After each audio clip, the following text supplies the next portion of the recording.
Hello, everyone. Thank you for joining us for this installment of California Employment News, an informative video and podcast resource offered by the Labor and Employment Group at Weintraub Tobin. My name is Meagan Bainbridge, and I'm a shareholder in the firm's Labor and Employment Group. Today, I'm joined by my colleague, Nikki, Mahmoudi, and we will be discussing what employers should keep in mind as we enter into the end of 2022 and the holiday season has arrived.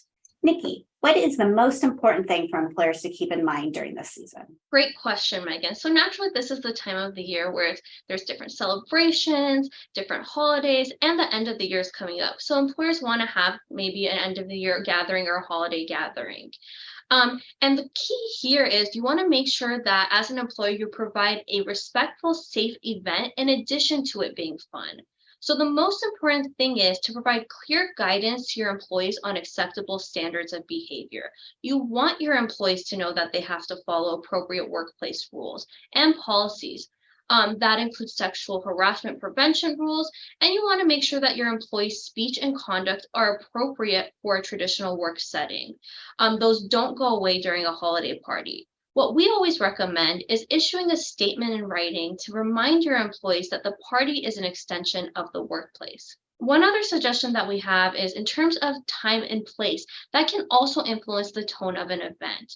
Having an event in the middle of the day or on a weekday is going to have a different tone than having an event on a weekend or later in the evening. And so we always recommend keeping that in mind as you navigate and plan your event.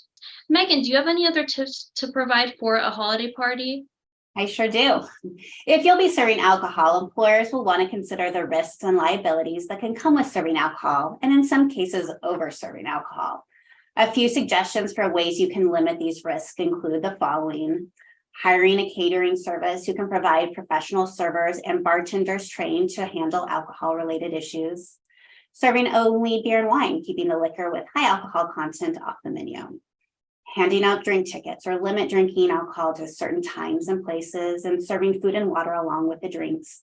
And finally, offering a shuttle service or paying for ride shares and taxis so you don't have employees driving after the party. It's also important for employers to remember that they want to promote an inclusive workplace. Not all employees have the same beliefs, nor do they celebrate the same holidays. Employers should avoid limiting parties to one particular theme or religion, such as a Christmas party. Employers should strive to have all employees feel welcome and encouraged to attend the event. Nikki, are there any other tips you have for employers to consider? Oh, yes, I do. So another thing to keep in mind is obviously these events are fun, but you don't want to make attendance mandatory. For one, that can lead to wage and hour issues, which we always want to avoid. Another thing is, some workers may not want to attend for various reasons, and we want to be mindful of that. So we always recommend have something in writing just to let your employees know that attendance is not mandatory.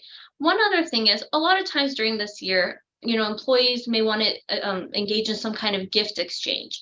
And those are great, but you also want to remind employees of company policies. They should be mindful to bring something that's appropriate for the workplace. And another thing we recommend is we don't really, we want these events to be inclusive of all. So I would recommend not calling them a Secret Santa. Holiday gift exchange is always a nice title to have for this kind of event. Absolutely. And that does it for today. Thank you for joining us. You can continue to find California employment news on our blog at thelawblog.com or wherever you listen to your favorite podcasts. We'll see you next time.